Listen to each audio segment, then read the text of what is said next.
O ânimo do PSDB com o resultado das eleições municipais em tempos de ameaças de delações premiadas, na entrevista do dia com Maria Lídia Flandoli. Eu entrevisto o deputado estadual Vaz de Lima, que está no 5º mandato e que já foi presidente da Assembleia Legislativa de São Paulo e já foi também deputado federal. Muito obrigada por estar conosco, deputado. Boa noite. O senhor acha que Dória tem chance de conseguir esse dinheiro, que não é pouco, para dar uma força aqui em São Paulo? Olha, eu penso que o resultado das urnas deva ser levado em conta, né? O Dória cumpriu um papel importante na eleição. São Paulo precisa ser atendido. E eu acredito que, por mais difícil que seja, o governo tem que levar em conta, sim, a necessidade de uma cidade como São Paulo. Acho que ele fez um pleito legítimo e imagino que o presidente Temer e a equipe econômica tem que levar isso em conta.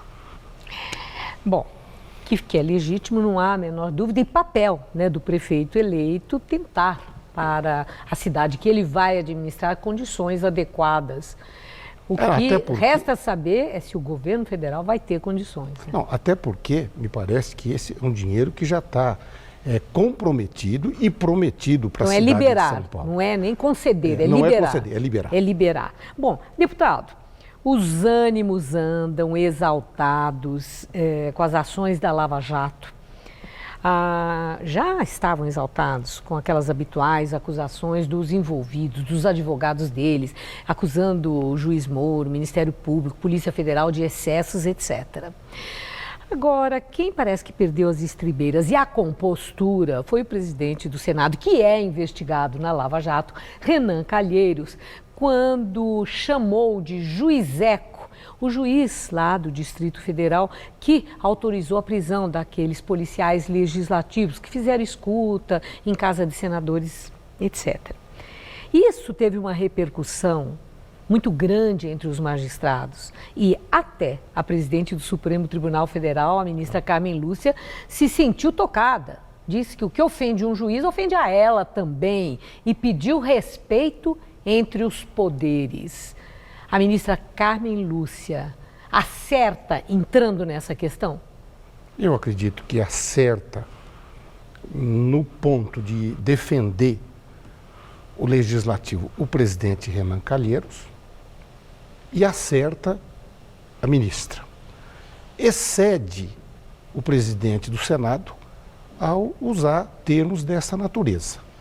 Do meu ponto de vista, ele tem razão quando afirma que para fazer um tipo de ação como aquela, o Supremo deveria ser ouvido. Porque todos têm foro, né? Privilegiado. Não, é porque é um poder da República. É um poder da República. E por Mas isso, foi na Casa de Senadores, sim, né?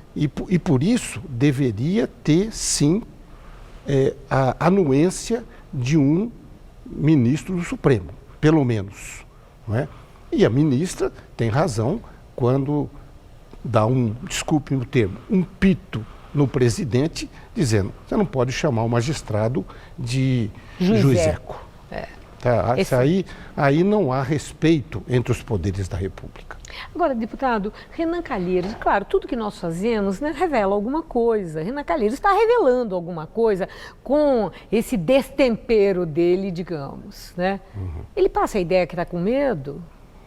Olha, eu acho que as delações que estão por vir devem amedrontar aqueles que, porventura, tenham preocupações, né? E, evidentemente, o presidente do Senado tem sido citado sistematicamente nestas delações e em outras situações. Então, cabe agora ao Supremo fazer a avaliação de como conduzir essas investigações, já que ele, me parece, já está indiciado em vários inquéritos. Existe um grande suspense em relação às novas delações, as das empreiteiras e a de Eduardo Cunha. Então, aí a possível delação de Eduardo Cunha também traz aí uma apreensão muito grande no universo político e em todos os partidos, no seu, inclusive o PSDB, até porque nomes importantes do PSDB, como o Aloysio Nunes, o Serra, eles já foram citados por pessoas que aderiram à delação premiada. O que eu quero saber é o quanto esse suspense abala a segurança no PSDB. Eu acho que nós temos que avaliar... E o Aécio Neves também, né? Claro. Citadíssimo. O que eu acho que nós temos que distinguir é o tipo de citação.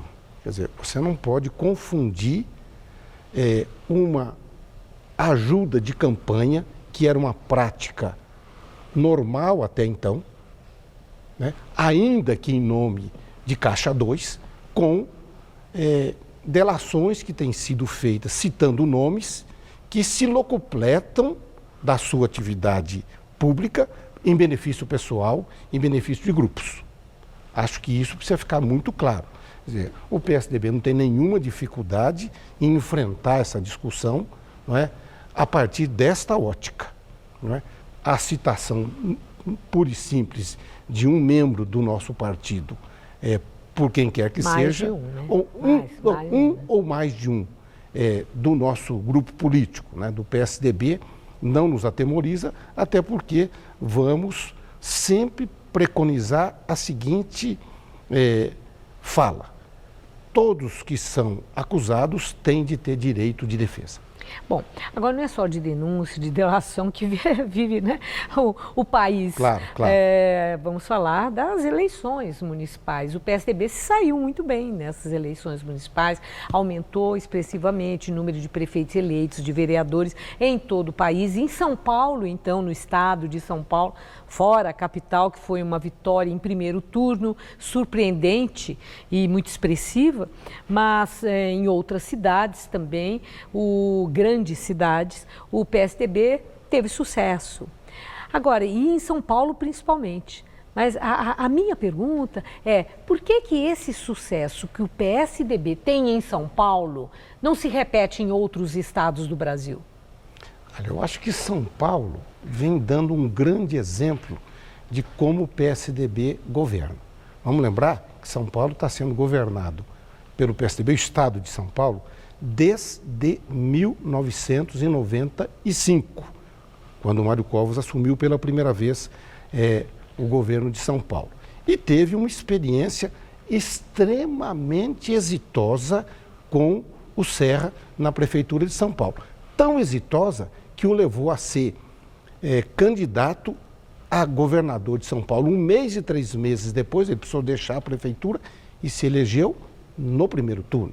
E o governador Geraldo Alckmin acabou por se eleger também no primeiro turno, como o Dória. Eu acho que isso, para São Paulo, faz parte de experiências bem-sucedidas de administração.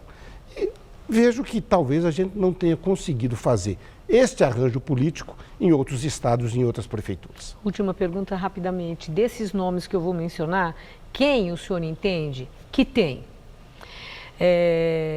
estilo pessoal e força política para comandar o PSDB, que vai trocar a presidência na direção no estado de São Paulo?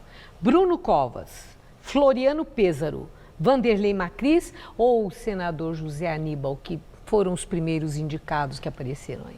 Acho que Floriano Pêssaro seria um bom nome. Muito bem, muito obrigada. Uma boa noite, deputado.